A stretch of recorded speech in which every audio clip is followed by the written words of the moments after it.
बढ़ाया तो तुझे इस शहर से बाहर करवा दूंगा। रघुनाथ डरा नहीं। उसने कहा, अब मैं नहीं डरूंगा सेठ जी, अब सच्चाई की लड़ाई शुरू हो चुकी है। अगले ही दिन उसने बाकायदा सबूतों के साथ नगर पालिका में शिकायत दर्ज कर दी। मीडिया को भी इस बात की खबर मिल गई। कुछ पत्रकार गांव में आए, मजदूरों से बात की और पूरे मामले की रिपोर्ट बनाई। अगले हफ्ते अखबारों में छपा, सेठ दौलत राम का कर्ज जाल, सैकड़ों मजदूर फंसे। शहर में हलचल मच गई। प्रशासन हरकत में आया और सेठ के व्यापार की जांच शुरू हुई।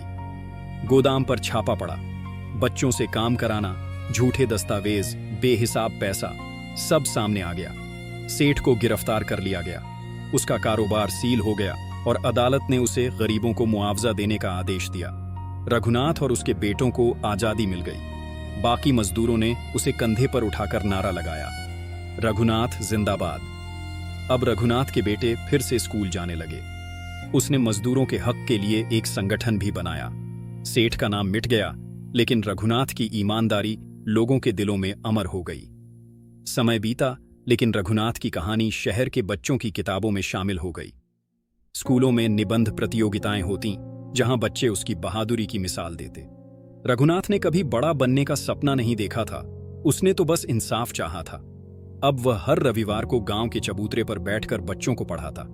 वह कहता, पढ़ाई ही तुम्हें ताकत देती है, वरना सेठ जैसे लोग तुम्हें हमेशा दबाते रहेंगे। उसके बेटे अब बड़े हो चुके थे और पढ़ाई में अच्छे थे। उन्होंने भी पिता की राह पर चलते हुए गरीब बच्चों को मुफ्त ट्यूशन देना शुरू कर दिया। सरकार ने रघुनाथ को एक ईमानदार नागरिक के रूप में सम्मानित किया। जब पुरस्कार मिला तो उसके चेहरे पर गर्व नहीं था, सिर्फ संतोष था। उसने कहा, अगर मैंने डर के सामने झुकना सीख लिया होता तो आज भी मेरे बेटे गोदाम में काम कर रहे होते। शहर में जब भी कोई गरीब इंसाफ के लिए लड़ता है तो लोग कहते हैं, बनना है तो रघुनाथ बनो, सच्चाई के लिए खड़ा रहो, चाहे अकेले ही क्यों ना हो।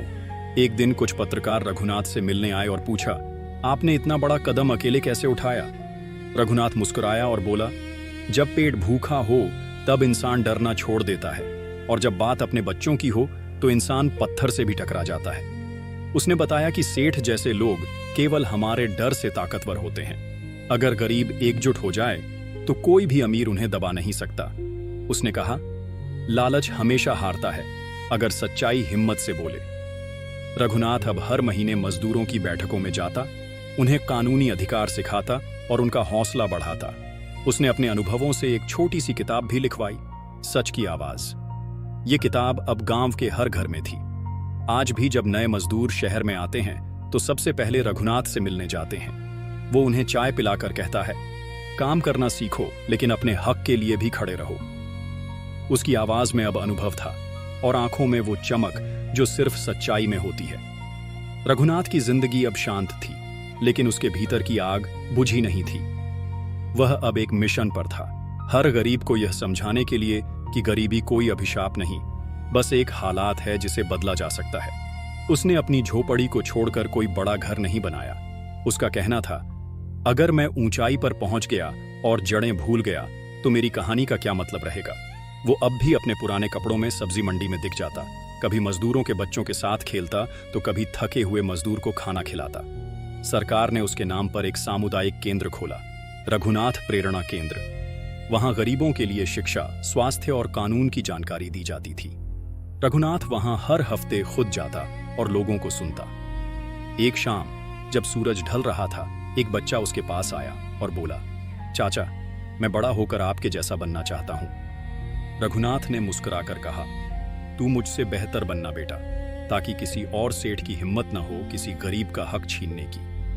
अगर आपको यह प्रेरणादायक कहानी पसंद आई हो तो चैनल को सब्सक्राइब करें और बताएं कि अगली कहानी किस विषय पर होनी चाहिए। आपका एक लाइक हमें और कहानियां लाने की ताकत देगा।